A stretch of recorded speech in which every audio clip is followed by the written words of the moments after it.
So, because people requested it, I decided to quickly have a look at the Call of the Mountain cinematic too. Similar to the last cinematic that was released for Legends of Runeterra, this one is very much focused on the cards. Although, while the last cinematic was not canon, this one is. And despite it being short, it holds some really cool Easter eggs. So, let's not prolong this and let's have a look at them.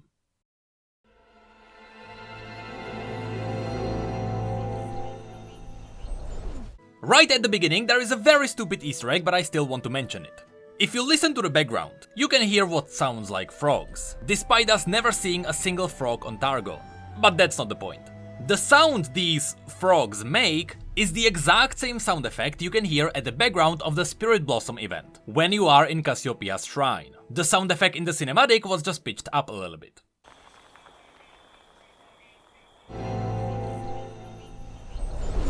Now on to more interesting things. The character here is called Illy. We know that's her name from some of the cards in Legends of Runeterra. And she is a Vastaya from Targon.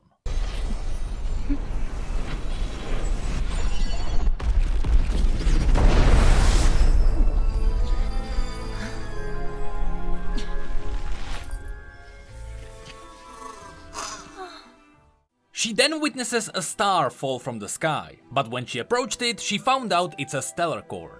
And this has quite a lot of lore behind it. You see, the Stellarcorn card revealed that these creatures fall from the sky, and they are often mistaken for stars. This Vastayan tribe, where Illy is from, then looks for the Stellarcorns, they take care of them, use the creature's healing powers for good, and then when the Stellarcorn grows strong enough, it then returns to the stars. However, the lore gets even cooler.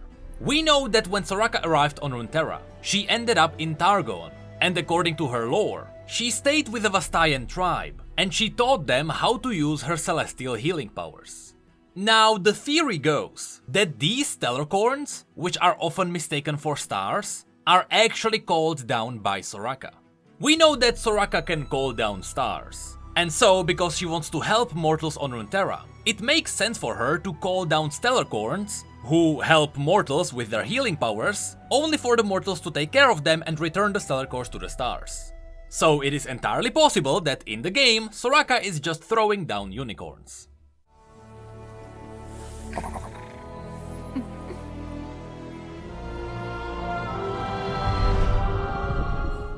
As Illy picks up the Stellarcorn, she looks back and she sees that it fell from Mount Targon. Which is slightly strange, because according to the description, the Stellarcorns are just supposed to be falling from the sky, not specifically from Mount Targon.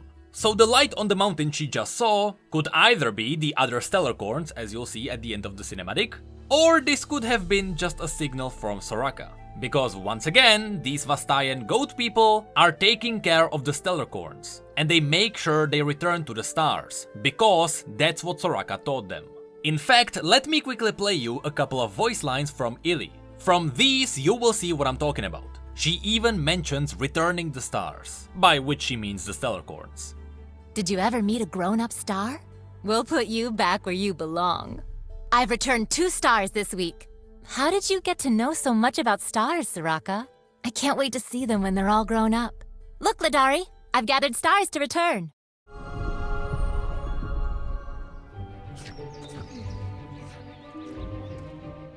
And so the two go on an adventure to Mount Targon.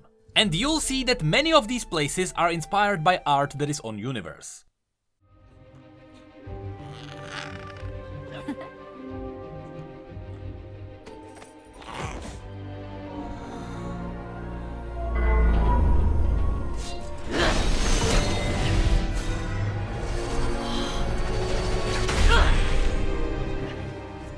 And then we get to a place that is very similar to the one that was shown in the cinematic with Leona and Diana. However, something even cooler happens here. We're not exactly sure what the Eye of Sunlight is at the background here. However, as the two aspects clash, it becomes obvious that this is the fight that was teased in their cards. And then as Diana walks in from the shadows, you can see some dusk petals around her.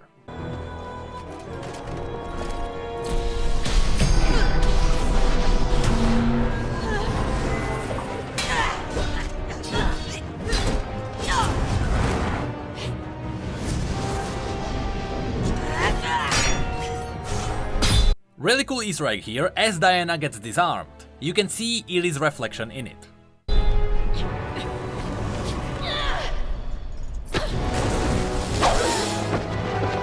Now, is it me or is it weird how every rope in every cinematic action always pulls up?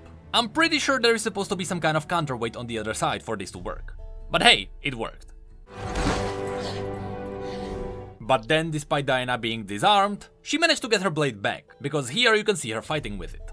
Then we transition into another art which we have seen on Universe before. However, from this point on, if you listen to the music at the background, it is the exact same music you can hear in the game Legends of Runeterra if you play on the Targonian board.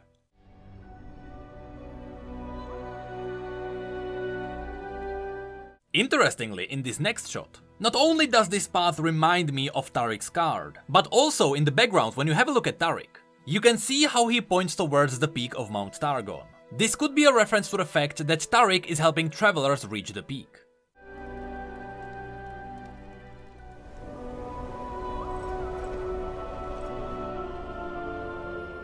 Then, as we get to the crumbling bridge, you can see why it is crumbling. It is actually missing a leg.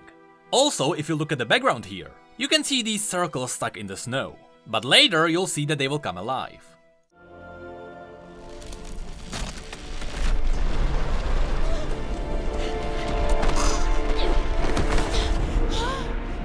And then, as the camera is zooming out, you can see the circles ablaze, because these were the circles which Inviolus Vox was wearing.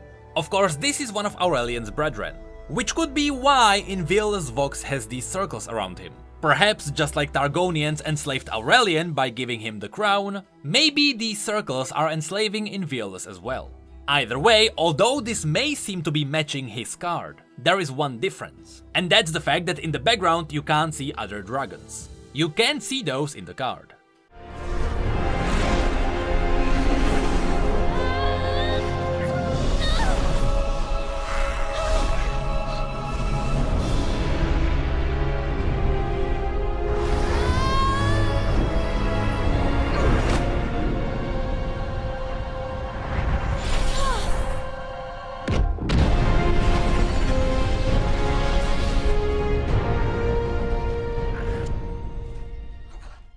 To quickly explain what is happening here, it seems like this is the point when the Stellarcorn got strong enough to not only carry Ellie to safety, but to also return to the stars. Which was indicated by the Stellarcorn's horn functioning, because at the beginning it wasn't.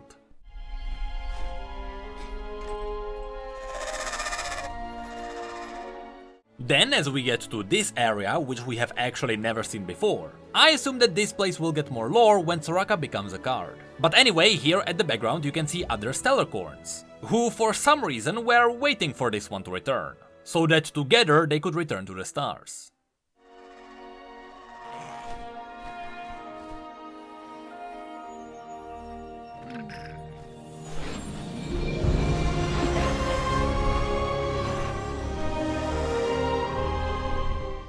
And so that's exactly what happens here. The Stellarcorns group together and they fly up. On their way they meet the Infinite Mind Splitter. Interestingly enough, should Illy look into the eyes of the Mind Splitter, she would immediately go insane. That's the point of this dragon. It holds the infinite knowledge of the universe, which is so grand and so awesome, it makes your mind break. But then, as the Stellarcorns fly up, notice that there are two peaks on the mountain, which is something we have never seen before.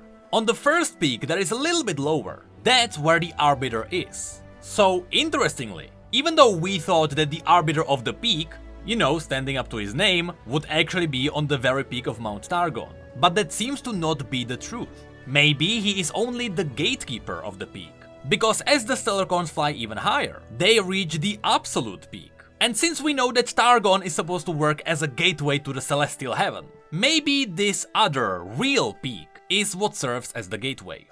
Anyway, there is a reason why we can see Aurelian's soul here. It's because Aurelian made the stars, he made the constellations. And so, when the Stellarcorns return to the stars, it makes sense that Aurelian would be there. Because either the Stellarcorns would join the stars, by which I mean the star constellations, or the Stellarcorns can literally just fly into Aurelian's soul, and they would join with his body. which kinda points at the fact that possibly, whenever Soraka calls down a star, she actually rips a piece from Aurelian's soul.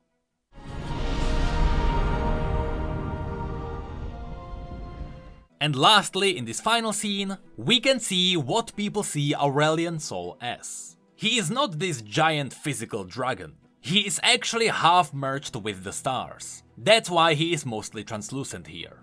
It's because he is technically the stars. And once again in the back, there are the 2 peaks of Mount Targon. Or technically there is 1 peak. But the other one is the fake peak where the Arbiter is. So maybe he should be renamed to the Guardian of the Peak. That would be more fitting. Anyway, that marks the end of this cinematic. Here I quickly wanna mention that despite us seeing gems around here, which Tariq left behind to help people find the path to the peak, I tried to look for them but I didn't actually find any in the cinematic, which is unfortunate. But that is going to be it for this quick video. Since this cinematic was canon, I decided to cover it even though we have not covered the previous one. But yeah, that's gonna be it. In the next video we will either have a look at the other cards of Legends of Runeterra, such as Nocturne, Trundle and the others, or we might have a look at the new story of Gwyn. Either way, I'm out.